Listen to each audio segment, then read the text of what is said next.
लक्षात आलं की प्रचंड वादळ वारा गारा असल्यामुळं रोपवे बंद आहे. मग रात्री 2 वाजता आम्ही गड चढायला सुरुवात केली आणि 4:30 वाजता आम्ही इथं आलो. ती चांदणी रात्र होती, प्रचंड पाऊस पडत होता. आम्ही या समाधी समोर उभे होतो आणि जिल्हा परिषदेचे अध्यक्ष त्यावेळचे माझे मित्र ते माझ्याबरोबर या ठिकाणी होते आणि प्रसंग असा घडलेला ते काहीतरी इथं विपरीत घडलेलं होतं. काय घडलेलं होतं तर त्या दिवशी महाराजांच्या या समाधीवर वीज कोसळलेली होती आणि त्याच्या आधी इतिहास असा आहे की त्याच्या आधी 20 वर्षात 5 वेळा कमीत कमी वीज कोसळलेली होती. आणि म्हणून अध्यक्षांनी मला विचारलं की विश्वास पाटील तुम्ही मला सांगा, इतिहासकार आहात, लेखक आहात, तुम्ही संशोधक आहात, नेमकी महाराजांच्या या समाधीवर वीज का कोसळते.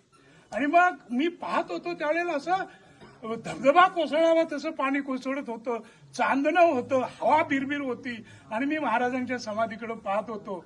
आणि मग माझ्यातल्या लेखकाला मी हाक मारली आणि मग मी त्या माझ्या अध्यक्षांना सांगितलं की अध्यक्ष महोदय, जगाच्या निम्म्या मानवतेवर, निम्म्या जगावर, नवे अवघ्या जगावर प्रेम करणारा एक महापुरुष, सर्वश्रेष्ठ असा सेनापती, सर्वश्रेष्ठ असा राजा या रायगडाच्या पवित्र भूमीमध्ये विसावलेला आहे.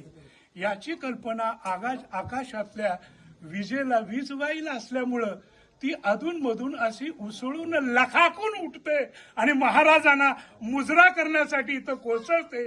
याशिवाय दुसरं उत्तर काय असतं. तर असे प्रसंग ही समाधी पाहताना आम्ही अनुभवलेले आहे. आणि आम्ही नशीबवान आहोत की तो प्रसंग तुमच्या तोंडून आज आम्हाला ऐकायला मिळतोय, तोही महाराजांच्या समाधीजवळ. वा.